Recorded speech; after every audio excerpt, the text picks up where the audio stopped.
seorang muslim akan dibangkitkan dan akan dikumpulkan menghadap Allah Subhanahu wa taala di padang mahsyar. Mu'minuhum wa kafiruhum. Tentunya juga bukan hanya mukmin, tapi orang-orang kafir juga sama. Dan semua manusia tidak lepas daripada hisab. Semua akan diperhitungkan di hadapan Allah Subhanahu wa taala. Ma'asyiral muslimin yang dimuliakan Allah Subhanahu wa taala, akan tetapi hisab sendiri terbagi menjadi dua macam. Ada orang yang dihisab dengan hisaban yasira.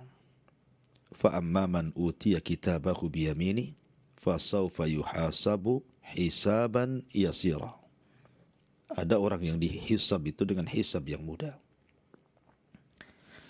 Tetapi juga ada yang dihisab dengan hisab yang sangat sulit.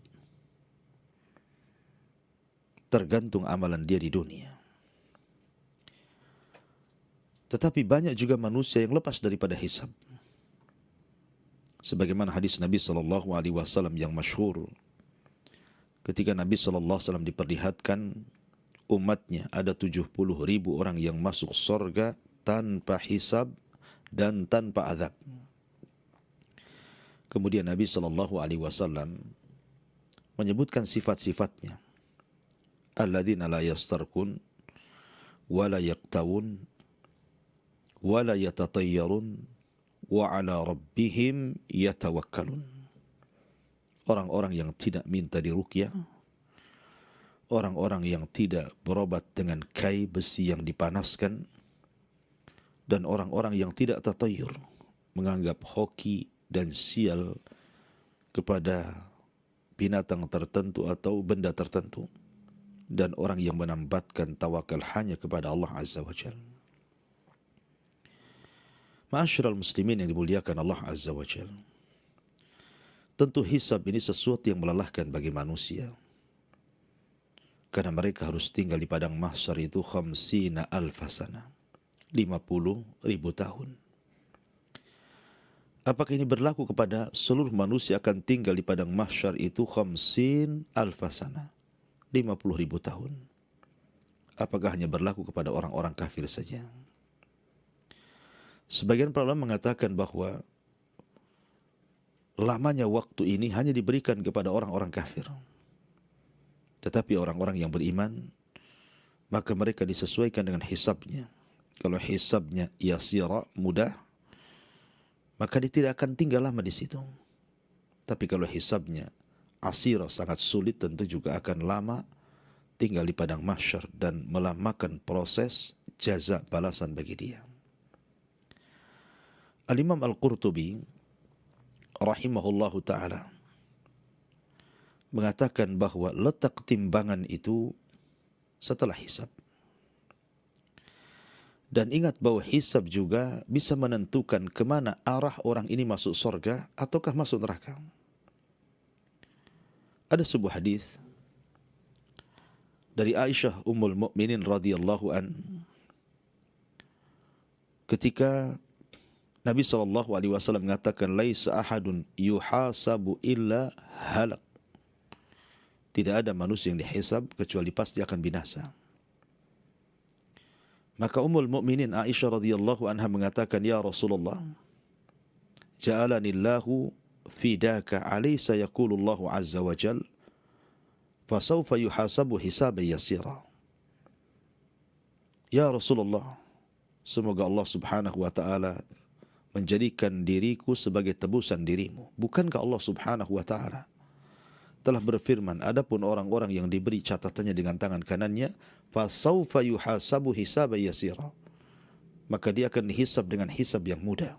Kenapa pula kemudian Anda mengatakan tidak ada seorang hamba yang dihisab pasti akan binasa? Maka Nabi SAW menjawab, yang dimaksud hisab yasira di sini adalah al-ardu, hanyalah pembentangan catatan amal, bukan nukish, bukan orang ini kemudian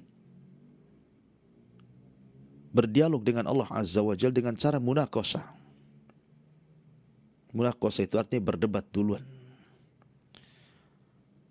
Kata para ulama mengatakan bahwa hisab itu terbagi dua. Ada hisabul ardi, dan inilah hisaban yasira. Ada hisab yang asir, yang sangat sulit, apabila Allah Subhanahu wa ta'ala bermunaqashah, berdebat dulu dengan hamba ini. Lah seorang yang beriman, mereka yang sudah ditentukan masuk surga, maka hisabnya adalah hisabul ardi. Apa hisabul ardi di sini? Maksudnya diingatkan akan nikmat-nikmat Allah, tapi tidak dituntut untuk bertanggung jawab akan nikmat itu. Sebagaimana Allah Subhanahu wa ta'ala digambarkan dalam hadis Nabi sallallahu alaihi wasallam, innallaha subhanahu yakhlu yawmal qiyamati bi'abdihi al-mu'min wa yukarriruhu bidhunubihi fayaqulu qad satartuha 'alaika fid dunya wa ana aghfiruha laka al-yawm. Kata Nabi sallallahu alaihi wasallam, sesungguhnya Allah Subhanahu wa ta'ala akan memanggil hambanya seorang mukmin pada hari kiamat. Kemudian akan diingatkan akan dosa-dosanya. Akan diingatkan tentang nikmat dan dosa-dosanya. Bukankah sudah kamu di dunia pernah melakukan ini dan itu? Maka hamba ini mengatakan iya. Bukankah kau sudah melakukan ini? Kata mukmin ini iya. Bukankah sudah melakukan itu? Kata mukmin ini iya. Tetapi Allah katakan, sungguh aku sudah tutupi dosa-dosamu di dunia, maka hari ini ku ampun dosa-dosamu. Artinya dia tidak dituntut untuk bertanggung jawab dari nikmat yang dilalaikannya. Berbeda dengan hisab yang kedua.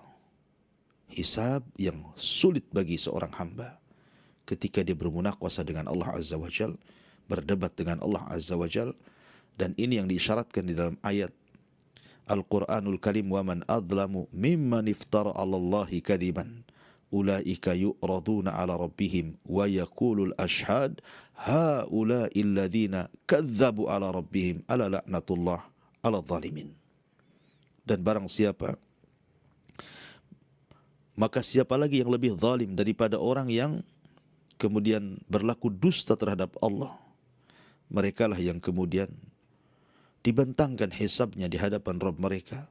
Dan para malaikat akan mengatakan, merekalah orang-orang yang telah mendustakan Rabb mereka. Ingatlah laknat Allah kepada orang-orang zalim. Jadi orang yang kedua ini dihisab, dituntut untuk bertanggung jawab akan dosanya. Bukankah aku sudah berikan kau mata, kemana kau gunakan? Bukankah aku sudah memberikan telinga, kemana kau gunakan? Bukankah aku sudah memberikan lisan, anggota badan, kemana kau gunakan? Jadi dituntut untuk bertanggung jawab akan nikmatnya.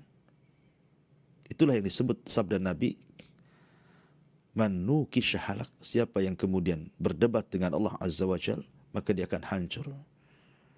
Ma'asyiral muslimin yang dimuliakan Allah Subhanahu wa ta'ala, sekali lagi bahwa setelah proses hisab ini yang melelahkan bagi kaum muslimin, terutama bagi hisabnya yang sangat sulit, maka setelah kemudian selesai hisab, maka ulama mengatakan barulah terjadi apa yang disebut dengan al-mizan. Inilah pembahasan kita, timbangan amal. Ma'asyiral muslimin yang dimuliakan Allah Azza wa Jalla, di dalam Al-Quranul Karim Allah Subhanahu wa ta'ala berfirman, wa nada'ul mawazinal qista li yaumil qiyamah fala tudlamu nafsun syai'a wa in kana mithqala habbati min khardalin ataina biha wa kafa bina hasibin. Dan kami akan letakkan timbangan-timbangan keadilan pada hari kiamat. Ingat, timbangan ini besar, melebihi besarnya langit dan bumi. Karena dalam sebuah hadis Nabi SAW, ketika Musa alaihi salatu wassalam datang menghadap Rabbnya dan mengatakan, ya Rabb, alimni du'aan adhkuruka bika. Wahai Rabb, ajarkan kepadaku doa yang aku bisa berzikir dengan doa itu kepadamu.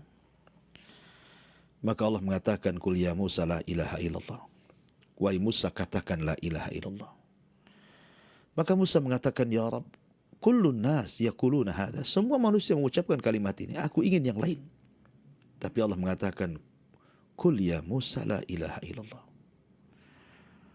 Kenapa? Karena Allah mengatakan kepada Musa, seandainya langit dan bumi diletakkan di sebuah timbangan neraca, kemudian la ilaha illallah di timbangan di neraca satunya, malat bihinna la ilaha illallah. Tentu la ilaha illallah akan lebih berat dibandingkan dunia dan isinya, dan juga langit dan isinya.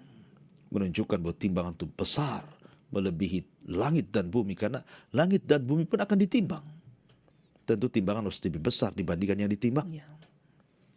Dan ingat, timbangan ini adalah timbangan keadilan. Tidak ada yang dirugikan sama sekali. Tidak sebagaimana timbangan di dunia. Terkadang dikurangi, terkadang dilebihkan. Tapi timbangan di akhirat tidak akan dikurangi, tidak akan dilebihkan. Karena ini merupakan keadilan Allah Azza wa Jal. Wa nada'ul mawazinal qista li yaumil qiyamah. Dan kami akan letakkan timbangan-timbangan keadilan pada hari kiamat.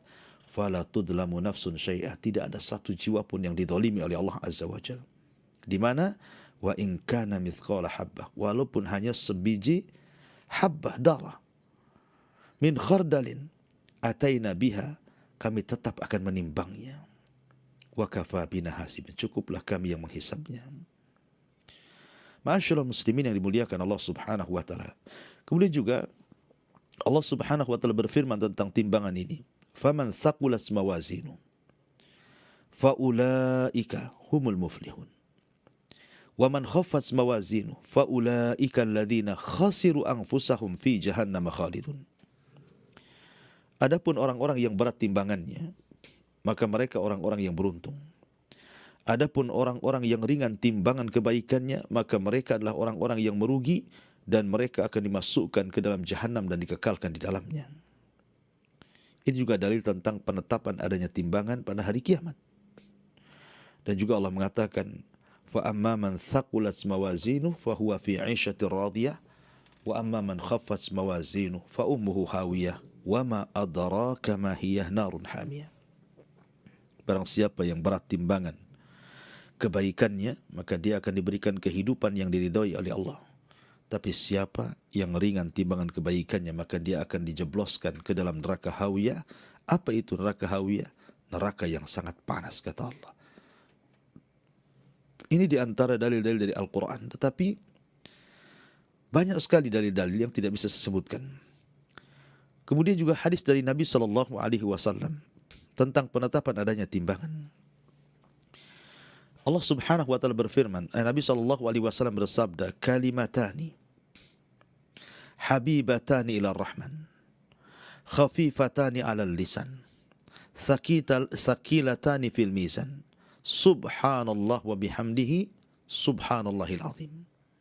Dua kalimat dicintai Ar-Rahman, berat dalam timbangan dan sangat ringan di lisan, subhanallah wa bihamdihi subhanallahil azim. Maka siapa yang memperbanyak doa subhanallah atau zikir subhanallah bihamdi subhanallahil azim, maka dia sedang memberatkan timbangannya. Karena Rasul mengatakan khafifatani 'alal lisan thaqilatani fil mizan. Dua kalimat yang ringan tapi memberatkan timbangan. Berarti ada timbangan. Kemudian juga Nabi SAW mengatakan at-tuhuru syatrul iman walhamdulillah tamla'ul mizan. Kalimat subhanallah separuh daripada keimanan. At-tuhur maksudnya kebersihan itu separuh daripada keimanan. Dan kalimat alhamdulillah memenuhi dan memberatkan timbangan. Ini dari Nabi SAW juga menunjukkan adanya timbangan. Termasuk juga hadis Anas bin Malik radhiyallahu anhu. Ketika dia datang kepada Rasul meminta syafaat dan mengatakan, ya Rasulullah, atlub minka syafa'ah. Aku menghendaki darimu agar engkau berikan syafaat padaku pada hari kiamat. Maka Rasul mengatakan, af'al ya Anas, saya akan lakukan untukmu hai Anas. Ya, karena Anas sudah berjasa kepada Rasul, membantu Rasul SAW selama 10 tahun sampai wafatnya Nabi. Kemudian Anas bin Malik radhiyallahu anhu mengatakan, ya Rasulullah, fa aina atlubuka? Kalau begitu, di mana ku cari dirimu kelak pada hari kiamat? Maka Nabi SAW mengatakan, tajiduni indal mawazin. Salah satunya adalah temui aku di tempat penimbangan amal. Menunjukkan bahwa adanya timbangan pada hari kiamat. Ma'asyiral muslimin yang dimuliakan Allah Azza wa Jalla. Tadi saya sudah katakan bahwa waktu penimbangan pada hari kiamat itu adalah setelah hisab. Sebagaimana dinyatakan oleh Imam Qurtubi rahimahullahu ta'ala, idzan qadal hisab kana ba'dahu waznul a'mal. Apabila selesai proses hisab, maka setelahnya adalah tinggal penimbangan amal. Dan juga dikatakan innal wazna ba'dal hisab, sesungguhnya timbangan itu setelah proses hisab. Jadi dihisab dulu manusia, baru kemudian akan ditimbang amal mereka. Lalu apa saja yang ditimbang pada timbangan itu? Sebagian para ulama mengatakan innal ladzi yuzanu fi dzalikal yaum al-a'malu nafsuha wa annaha tujsamu wa tudau fil mizan. Sebagian para ulama mengatakan bahwa yang ditimbang pada hari kiamat itu artinya adalah amal itu sendiri. Dan amal itu akan dibentuk sebagai jism. Akan dibentuk. Ada jasadnya. Kemudian ditimbang. Jadi amalan itu akan dibentuk menjadi jasad dan akan ditimbang. Ma'asyiral muslimin yang dimuliakan Allah Subhanahu wa ta'ala. Sebagian ulama juga mengatakan bahwa 3 perkara yang akan ditimbang. Pertama, orangnya. Yang kedua, amalnya. Dan yang ketiga, catatannya. Tapi Anda harus paham bahwa ketika saya katakan bahwa orangnya pun ikut ditimbang, Anda harus bedakan antara timbangan di dunia dengan timbangan di akhirat. Kalau timbangan di dunia, manusia itu kemudian ditimbang, tentu yang besar, yang gemuk akan lebih berat dibandingkan yang kecil dan yang kurus dan yang krempeng. Tapi bukan itu barometer di akhirat timbangan. Bukan karena badan besar atau badan kecil sehingga timbangan itu memberat atau meringan. Bukan. Karena nanti pada hari kiamat akan didatangkan orang yang paling gemuk di bumi. Didatangkan di hadapan Allah kemudian ditimbang. Rupanya beratnya tidak sampai melebihi sayap seekor nyamuk. Tapi ada orang yang ditimbang oleh Allah. Badannya kecil. Seperti kisah Abdullah bin Mas'ud radhiyallahu an, ketika dia naik pohon kurma, datang angin menyingkap pakaiannya, terlihat kedua betisnya seolah-olah hanya daging yang dibalut kulit, daging yang dibalut tulang. Saking kurusnya Abdullah bin Mas'ud radhiyallahu an. Sahabat pun tertawakan Abdullah bin Mas'ud. Karena apa? Diqqati syaqqaihi. Karena apa namanya? Kurusnya betis Abdullah bin Mas'ud ini. Semua sahabat tertawa. Maka Nabi SAW mengatakan, jangan kalian tertawakan kedua betis Abdullah ibn Mas'ud. Sebab kalau seandainya kedua betis itu ditimbang di hadapan Allah, masih lebih berat dibandingkan gunung Uhud ini. Menunjukkan bahwa bukan itu timbangan. Dan berbeda mikyas aturan timbangan dunia dengan akhirat. Karena yang ditimbang itu bukan hanya manusianya, tetapi amalannya dan juga catatannya. Dan itulah yang menentukan berat dan tidaknya sebuah timbangan. Ma'asyiral muslimin yang dimuliakan Allah Azza wa Jalla. Lalu apa hikmahnya? Kenapa Allah Subhanahu wa ta'ala membuat timbangan amal bagi hamba-hambanya pada hari kiamat? Yang pertama, zuhur athari asma'illahi wa sifatih. Untuk menampakkan pengaruh-pengaruh nama-nama Allah dan pengaruh sifat-sifat Allah Subhanahu wa ta'ala. Fallahul alimul khabir al-muhsi. Bahwa Allah Subhanahu wa ta'ala zat yang maha alim dan maha menyingkap segalanya. Sehingga ketika manusia ditimbang, tidak ada yang tersembunyi bagi Allah Subhanahu wa ta'ala. Dan itu menunjukkan tentang nampaknya pengaruh daripada nama dan sifat bagi Allah, di mana Allah itu alim, mengetahui segalanya. Maka dengan timbangan itu baru hamba mengetahui ternyata amalan baiknya lebih berat ataukah amalan buruknya yang lebih berat. Kemudian yang kedua, bayanu qudratihi ta'ala. Bahwa dengan adanya timbangan ini menjelaskan tentang kemampuan Allah untuk menghisab makhluknya. Kemampuan Allah untuk menghisab makhluknya di mana baik kecil ataupun besar tetap ada nilainya. Makanya Allah mengatakan faman ya'mal mithqala dzarratin khairan yara wa man ya'mal mithqala dzarratin syarran yara. Apa itu dzarrah? Dzarrah itu kalau Anda sedang dalam rumah, kemudian datang cahaya matahari lewat jendela, kemudian Anda buka jendela itu, kemudian Anda melihat ada debu yang berterbangan di antara cahaya-cahaya matahari itu. Itu disebut dzarrah. Barang siapa yang beramal sebiji dzarrah itu, tetap Allah akan balas. Jika kebaikan, Allah balas kebaikan. Jika keburukan, Allah balas dengan keburukan. Faman ya'mal mithqala dzarratin syarran yara. Ma'asyiral muslimin yang dimuliakan Allah Azza. Jadi hikmah yang kedua, bayanu qudratihi, bahwa Allah Subhanahu wa taala sangat mampu menghisab, baik yang kecil ataupun yang besar. Kemudian yang ketiga, izharu annahu la tusawi bainal muhsin wal musi. Ingatlah bahwa dengan adanya timbangan, Allah hendak membedakan bahwa tidak sama orang-orang yang berlaku kebaikan dan orang yang berlaku kejahatan. Di mana para pelaku kebaikan akan memberatkan timbangan baiknya, dan para pelaku kejahatan akan memberatkan timbangan jahatnya.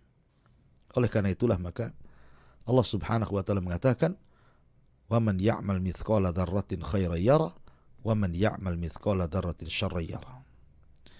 Kemudian yang keempat, farhatul mu'min wa hazyul kafir.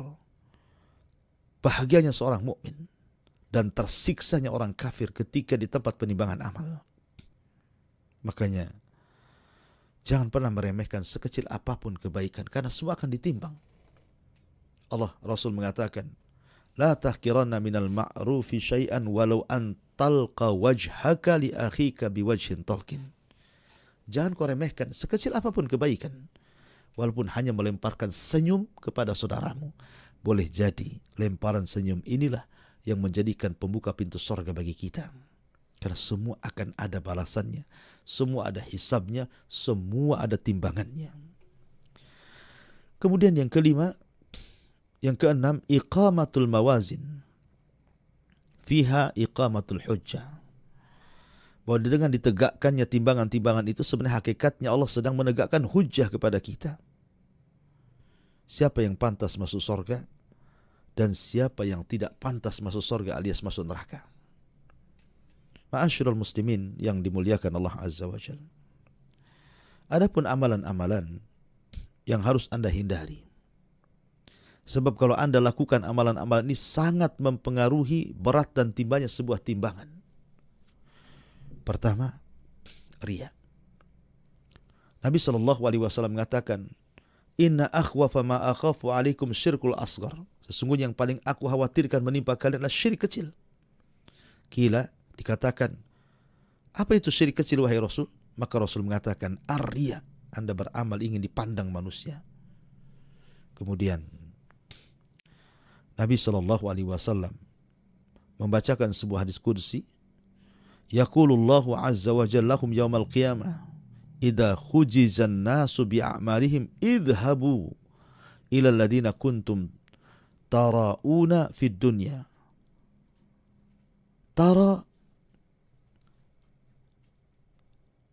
Tarauna fid dunya.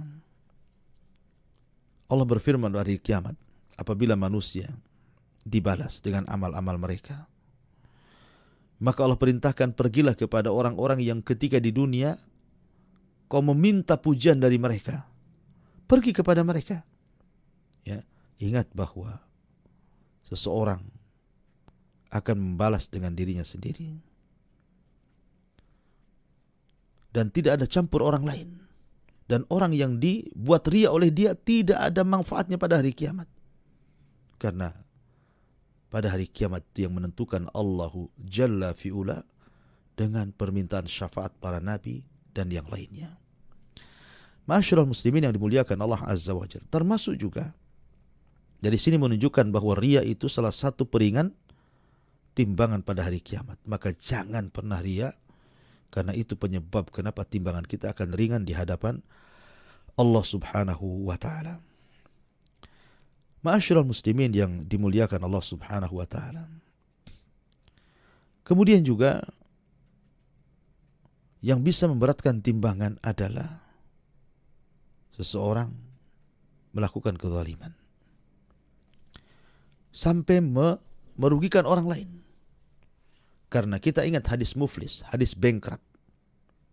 Hadis yang menakutkan bagi kita karena menceritakan tentang seseorang yang bangkrut pada hari kiamat. Yang sahabat salah paham, disangkanya orang bangkrut itu orang yang tidak punya harta, gulung tikar usahanya dan begitu seterusnya. Tapi Rasul mengatakan bukan itu. Orang bangkrut adalah orang yang datang membawa kebaikan, tapi di sisi lain membawa kejahatan kepada manusia. Memukul, membunuh, menghina, mencaci, memaki, dan yang sejenisnya. Maka akhirnya akan terjadi barter pahala antara orang zalim dan orang madlum, orang yang dizalimi. Mana pahalamu? Ini dosaku. Akhirnya ketika dia tidak mendapatkan pahala karena dosanya, pahalanya diberikan kepada orang lain dan hanya tersisa orang lain yang ditanggungnya, secara otomatis pasti timbangannya akan ringan. Tidak akan berat dengan kebaikan. Ma'asyiral muslimin, termasuk juga intihak al-hurumat. Merobek keharaman-keharaman yang harusnya dijauhi di saat manusia tidak melihatnya. Kan ada sebagian orang, kita tahu bahwa maksiat itu sesuatu yang dibenci dalam hati kalau seandainya manusia melihatnya. Sehingga akhirnya banyak orang bermaksiat itu orang tidak tahu. Hanya dia dengan Allah Azza wa Jalla. Tapi sesungguhnya maksiat yang seperti ini sangat bahaya karena bisa mengurangi timbangan. Nabi SAW mengatakan, akan datang dari umatku pada hari kiamat dengan membawa kebaikan amsala jibalit tahama atau tihama, sebesar gunung Tihama yang sangat-sangat putih. Fayaj'aluha Allahu haba'an mansura, maka Allah jadikan amalan itu seperti debu yang berhampuran ke sana kemari dan tidak terkumpul. Ma'asyiral muslimin yang dimuliakan Allah Subhanahu wa taala, dan banyak lagi hal-hal yang bisa mengurangi timbangan. Adapun amalan-amalan yang bisa memberatkan timbangan, tentu yang pertama adalah salat. Kemudian akhlak. Karena Nabi SAW mengatakan tidak ada sesuatu yang lebih memberatkan timbangan daripada taqwallah wa husnul khuluq, bertakwa kepada Allah dan baik akhlaknya. Maka kebaikan akhlak itu bisa memberatkan timbangan. Kemudian membaca Al-Quran dan zikir.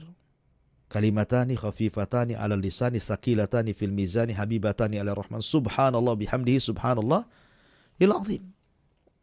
Dua kalimat ringan di lisan dicintai Ar-Rahman tapi berat dalam timbangan. Subhanallah wa bihamdihi subhanallahil azim. Artinya memperbanyak zikir adalah salah satu daripada pemberat timbangan amal saleh bagi kita pada hari kiamat. Dan tentu banyak lagi yang secara umum amal saleh itu bisa memberatkan timbangan dan secara umum maksiat itu meringankan timbangan. Tetapi ada sebuah nasihat yang sangat agung sekali. Nasihat yang luar biasa dari Abdullah ataupun dari Umar bin Khattab radhiyallahu an, Amirul Mukminin Abi Hafsin Umar bin Khattab radhiyallahu an, dia mengatakan, hasibu anfusakum qabla an tuhasab. Wazinu anfusakum qabla an tuzan. Hisablah diri-diri kalian sebelum Allah nanti yang menghisapnya. Dan timbanglah amal kalian sekarang di dunia sebelum Allah menimbang amal kalian di akhirat. Kemudian Umar bin Khattab radhiyallahu mengatakan dan mengulang-ulang, kemudian mengatakan, wa tazinul lil ardil akbar yauma idzin tu'raduna la takhfa minkum khafiyah. Dan timbanglah lil ardil akbar, nanti pada hari manusia dikumpulkan di padang mahsyar, hari yang sangat besar, di mana pada hari itu akan ditampakkan dan tidak ada yang disembunyikan sedikit pun di hadapan Allah Subhanahu wa taala. Kenapa? Karena nanti pada hari kiamat itu banyak saksi-saksi, sehingga orang tidak bisa mengelak, sehingga orang tidak bisa punya alasan, dan saksi Allah itu sangat banyak sekali. Bahkan salah satunya adalah anggota badan kita sendiri akan menjadi saksi pada hari kiamat. Sebagaimana Allah Subhanahu wa taala ketika menjelaskan tentang bagaimana saksi-saksi pada hari kiamat, al-yawma nakhtimu ala afwahihim wa tukallimuna aydihim wa tashhadu arjuluhum bima kanu yaksibun. Pada hari ini kami kunci mulut-mulut mereka. Kami suruh bicara tangan-tangan mereka. Dan kami jadikan kaki-kaki mereka menjadi saksi. Bahkan ketika kulit bersaksi di hadapan Allah subhanahu wa ta'ala. Wa qalu li juludihim lima syahidtum alaina. Berkatalah badan kepada kulitnya, kenapa kau berani-berani bersaksi untuk badanmu sendiri? Maka sang kulit pun mengatakan, antakan Allah. Allah yang membuat aku bicara. Aku dulu tidak bisa bicara di bumi. Tapi sekarang di akhirat, Allah buat aku bisa bicara. Subhanallah. Sampai kepada anggota badan kita akan menjadi saksi. Bumi akan menjadi saksi. Di mana Allah subhanahu wa ta'ala mengatakan, yauma idin tuhadditsu akhbaraha. Pada hari itu bumi akan menghabarkan beritanya. Dia akan menjadi saksi dan mengatakan si fulan tanggal sekian, bulan sekian, tahun sekian bermaksiat sebelah sini di bumi ini. Na'udzubillah. Mau lari kemana Anda? Bumi yang ada Anda pijak akan bersaksi. Badan yang melengket di badan juga akan bersaksi. Belum para malaikat, belum para nabi, belum orang-orang saleh. Oleh karena itulah takutlah akan hisab dan juga timbangan. Dikhawatirkan kalau seandainya Allah subhanahu wa ta'ala takdirkan timbangan kita ringan, sudah barang tentu sudah dijelaskan kemana di akhirnya. Fa amma man khaffat mawazinu fa ummuhu hawiyah wa ma adraka ma hiya narun hamiyah. Adapun yang ringan timbangannya, maka akan dimasukkan ke dalam neraka hawiyah. Apa itu hawiyah? Hawiyah itu neraka yang menyala-nyala. Wallahu a'lam bishawab. Ini diantara pembahasan kupas tentang masalah timbangan pada hari kiamat. Saya kembalikan kepada moderator. Silahkan kalau ada yang mau bertanya, tinggal ditanyakan dari jamaah, baik dari YouTube Humairah Channel ataupun dari YouTube Kiswah TV. Wallahu a'lam bishawab.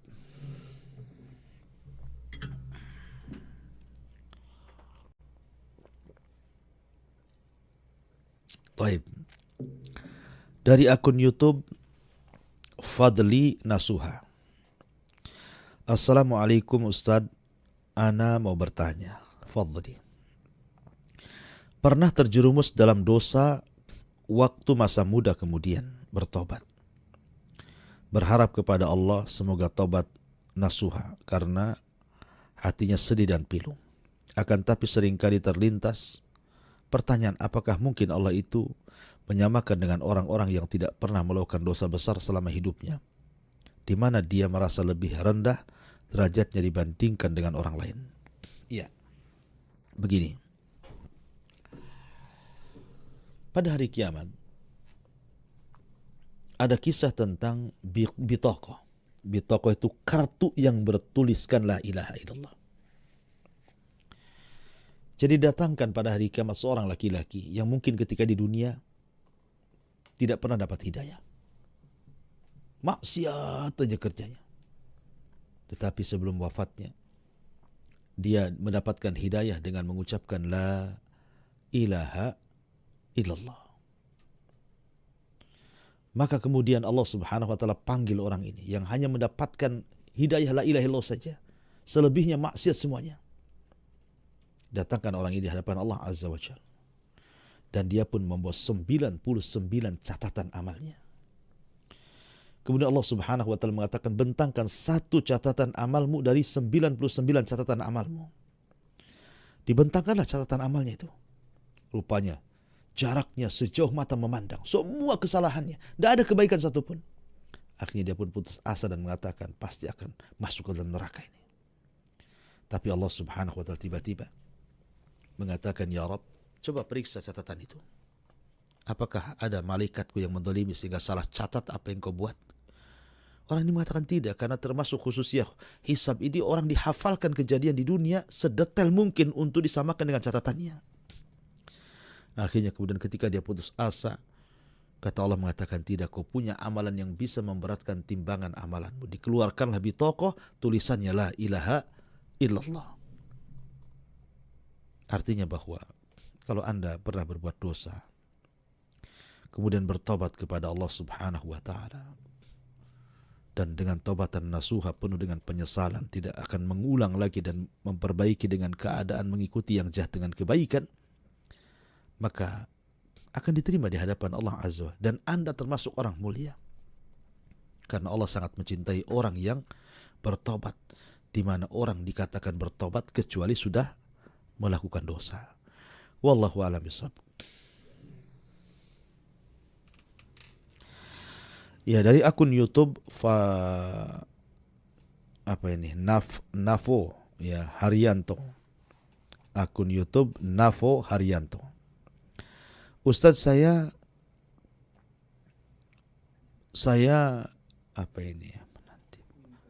saya minta pencerahan mengenai tahlil yang biasa diadakan masyarakat 3 hari, 7 hari dan seterusnya.